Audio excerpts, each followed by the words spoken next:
Hey guys, welcome to lesson 25 in the Miracle Book. Hope your weekend was fabulous. What day are we on?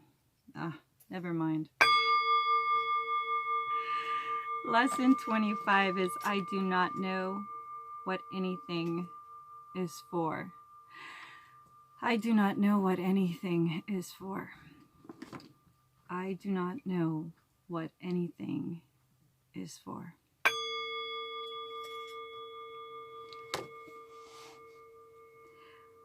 Purpose is meaning. Today's idea explains why nothing you see means anything. Yet, you do not know what it is for. Therefore, it is meaningless to you. Everything is for your own best interest. That is what it is for. That is its purpose. That is what it means. Wow, talk about a tongue twister. Holy crap, let's do that one again. Therefore, it is meaningless to you.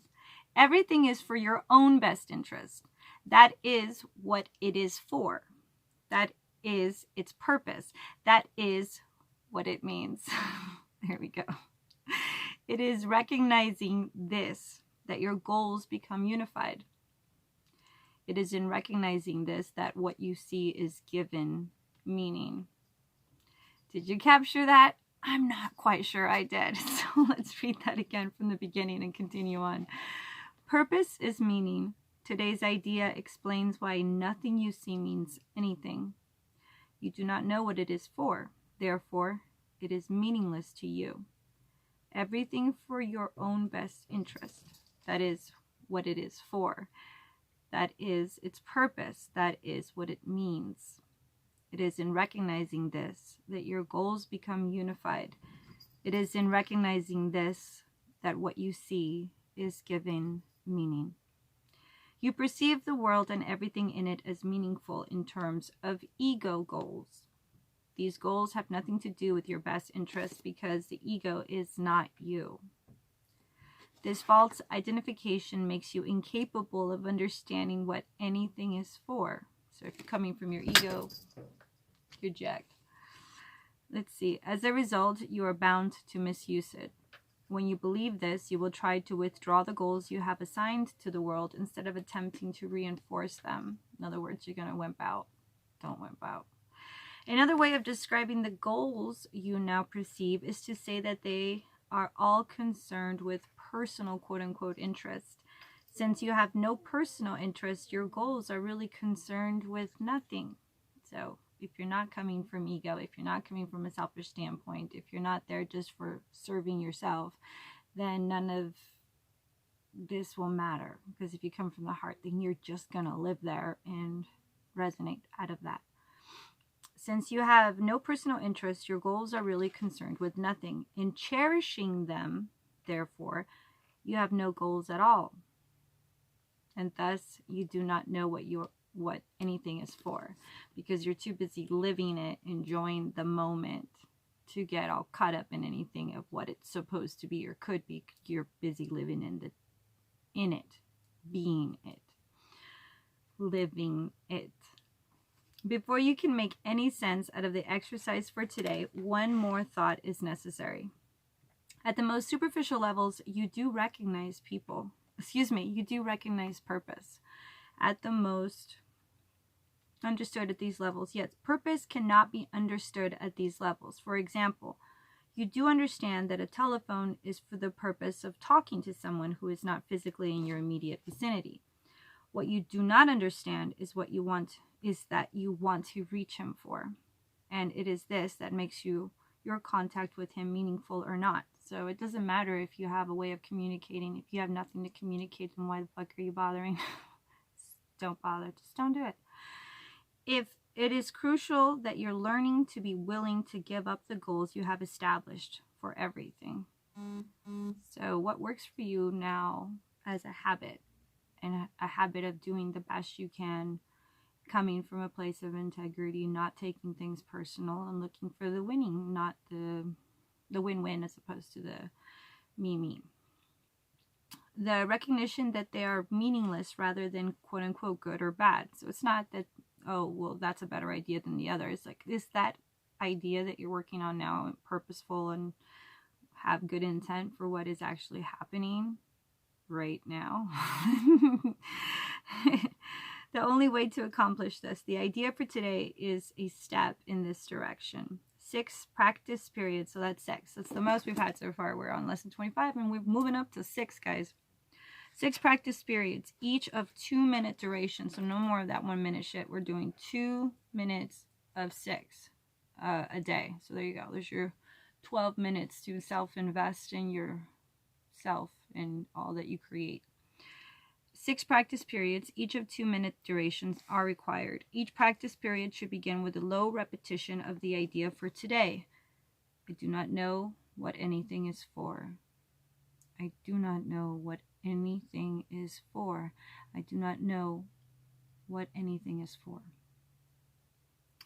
Followed by looking about you and letting your glance rest or on whatever happens to catch your eye, near or far, important or unimportant, human or inhuman.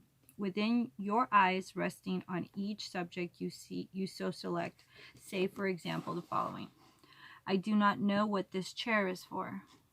I do not know what this chair is for. I do not know what this pencil is for. I do not know what this hand is for. And so on and so forth. Say this quite slowly, without shifting your eyes from the subject until you have completed the statement about it. So there's that. Then move on to the next subject and apply today's idea as before. It seems to be going outside of ourselves again in this exercise as opposed to in our thoughts. So there's an ebb and flow there that I'm recognizing. So we're back to outside of us for this one. I do not know what anything is for, starting with objects today. 6 times, 2 minutes each. Now moving on to the Hope Book, we have lesson 23, Divinity. Divinity. Let's see what we got. Meditation is a way for nourishing and blossoming the divinity within you. Whew! Meditation is a way for nourishing and blossoming the divinity within you. Emmett Ray said that. Meditation comes in many forms. You can rake a garden, you can wash dishes, you can take a shower, you can tend your garden, you can wash your car, you can drive to work, you can run. Oh, it's endless. Meditation it comes in many forms, yet they all awaken us to the divinity within. The divinity within. Everyone has the spark, and some allow it to become bright. Meditation is a way to fan the flames of your personal inner spark. That light that you're supposed to lift up high, you got to get it going. You got to keep it going. You got to meditate. You got to nourish that flame with that flow. People often resist the word or idea because of a belief system or unfounded fear that stops their beauty from emerging. Oh, meditation, that's like an Asian thing, right? I don't need to be doing that. I'm American. No. Please don't ever be that person and help a person or sister out brother out when they're in that sort of mentality. It's just breathing. It's just listening. It's just sensing, right? I mean, I'm new at it too. I'm just, my point of view is on what I'm thinking it is as far as my experience has taught me. People often resist the word or idea because of a belief system or unfounded fear that stops their beauty from emerging. What are your thoughts on the divinity within you? Do you know you're divine? A lot of people use the term Father in reference to the original creator God, everything, the immerseness of all in one, however you name it. That for me started as Father so that I could recognize that I was loved before I could step into recognizing I am lovable, and then I do love myself and turning into I am love. So those were precepts that some people have to take. So just be wary of putting condemnation on any of those, of any seekers that are seeking, and give them time to expand. And if they're coming from love, believe me, they will get there. if they're consistent in, say, meditation, looking at the divinity within themselves, whether that means they became of the divine, or they recognize they were of the divine, or they know themselves as divine. It's all precepts to the same destination there. So fan that through meditation by sitting there and meditating on the word love, meditating on self-care, meditating on joy, meditating on happiness, meditating on peace, just listening. You know, some people call that prayer. Depends on where your intent is. Meditation is the loving embrace of your being in the inner stillness and quiet. So you can think of it as your senses. Bring it down into your body. Listen today, touch today, taste the next day, you know. Meditations comes in all forms, and I think that's part of what they mean here. The divine meditation is the loving embrace of your being in the inner stillness and quiet. Your mind becomes still, and you are open to the guidance and connection that is not available as readily when you are moving fast and distracted, or when you have a knucklehead that won't let you think outside your little paradigm boxes. Some people meditate by sitting still. Some use yoga, some exercise, and others use music. What's that music? Some people dance. Some people sing. Some people tone. Some people laugh. Some people cry. There is no wrong way. There is just your way. The divine spark within you is wanting to shine brightly. It is your choice how to allow your divinity to come forth and flourish. Don't let anybody tell you who you are, what you're doing, and what's up. If you're seeking and you're active and you're in that meditation, if you're actually doing your work to get to that place of divinity where you can hold space there, don't let anybody else tell you what's up. Because the reality is, most people don't even have a fucking clue where that road is. They don't even think about it. They don't even know it exists. They're like, you want me to what? For what reason? I don't get it. No. If you're seeking to hold your own divine space and you know that's your goal and you're getting there, good job. Pass it on.